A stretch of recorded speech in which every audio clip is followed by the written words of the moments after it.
2024-cü ilin yekunlarına görə ən çox silah ixrac edən ölkələrin reytinqi açıqlanıb. 20 ölkənin yer aldığı və Dünya Silah Ticarətinin Təhlili Mərkəzi tərəfindən hazırlanan reytinqdə yalnız ixracatçı ölkələr tərəfindən silah və hərbi texnikanın tədarükü üçün müəyyən edilmiş müqavilələr nəzərə alınıb. Beləliklə, ən çox silah ixrac edən ölkələrin reytinq cədvəlinə Amerika Birləşmiş Ştatları başçılıq edir və bu ölkə ötən il xaricə 42,329 milyard dollarlıq silah satıb.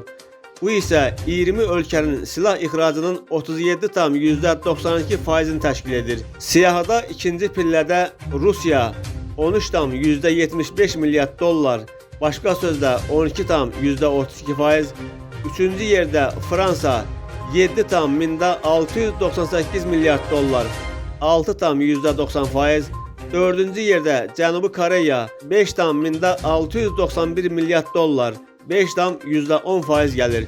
İlk beşliyi 5,690 milyard dollarla, başqa sözlə 5,10% ilə İtaliya tamamlayır. Çin siyahıda 3,216 milyard dollarla, yəni 2,88% ilə 10-cu, Türkiyə isə 2,536 milyard dollarla 13-cü pillədə qərarlaşıb.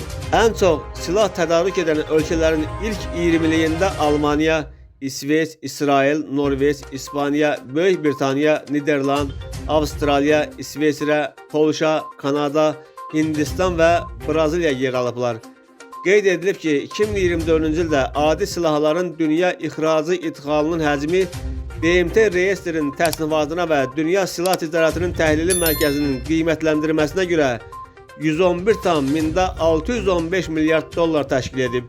Bu isə soyuq müharibə dövrünün bitməsindən bəri ən yüksək göstəricidir.